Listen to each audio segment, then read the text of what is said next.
Yes, it's some few minutes to midnight. Very many of our fans in this forum have really pushed me to talk about what happened in Turkana today. And I felt it's important I talk about it before I go to sleep. Raila Odinga was in Turkana today attending Turkana Cultural Festival, where he was blocked from addressing Turkana residents. And that's very interesting because William Ruto has been in Nyanza region where he was warmly welcomed by ODM leaders and ODM supporters in the Luo Nation. Upon leaving Nyanza, we are seeing his brigade in Turkana, UDA leaders with the help of the police blocking Raila Odinga from addressing Turkana residents. That's political intolerance. William Ruto and his UDA brigade are afraid. They are panicking.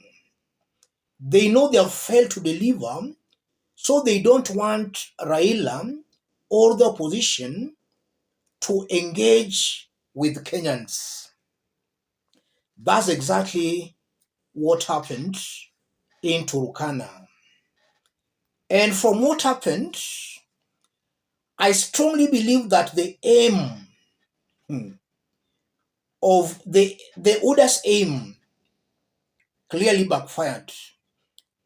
They wanted to do that in a way that it could appear there was no government involvement until when this older member of parliament actually said these remarks.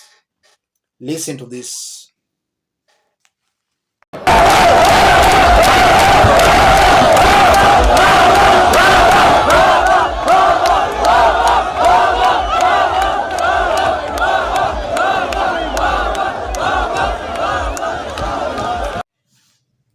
That's Turkana Central Member of Parliament, a UDA MP, Honorable Namwar Joseph Emade.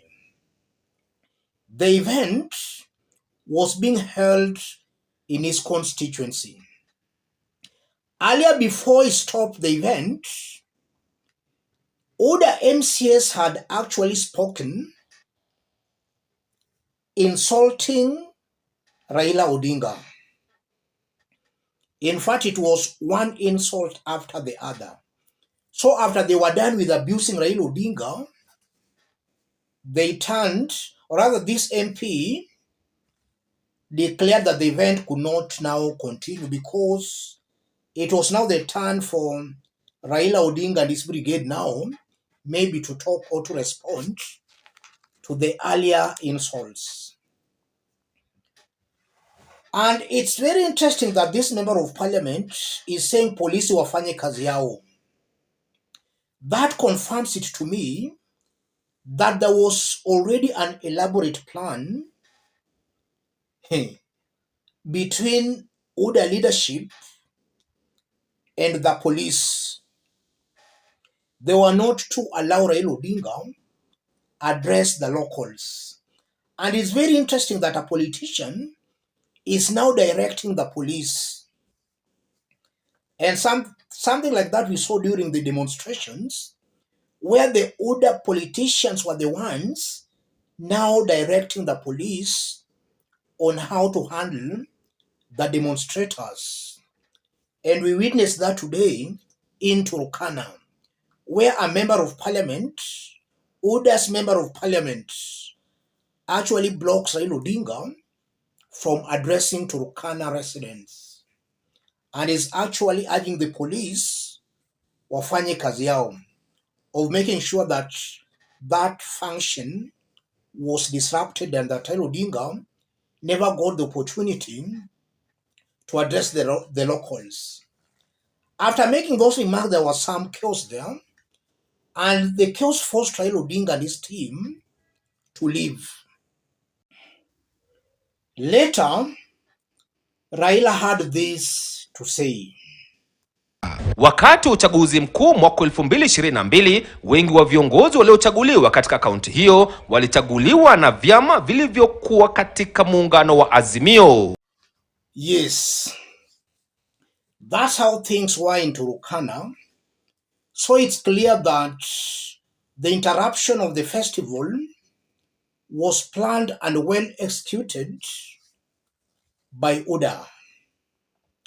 And the mere fact that the police were also part of the interrupting that event confirms it to me beyond any reasonable doubt that William Ruto himself was part and parcel of the plot, just as Raila Odinga is alleging.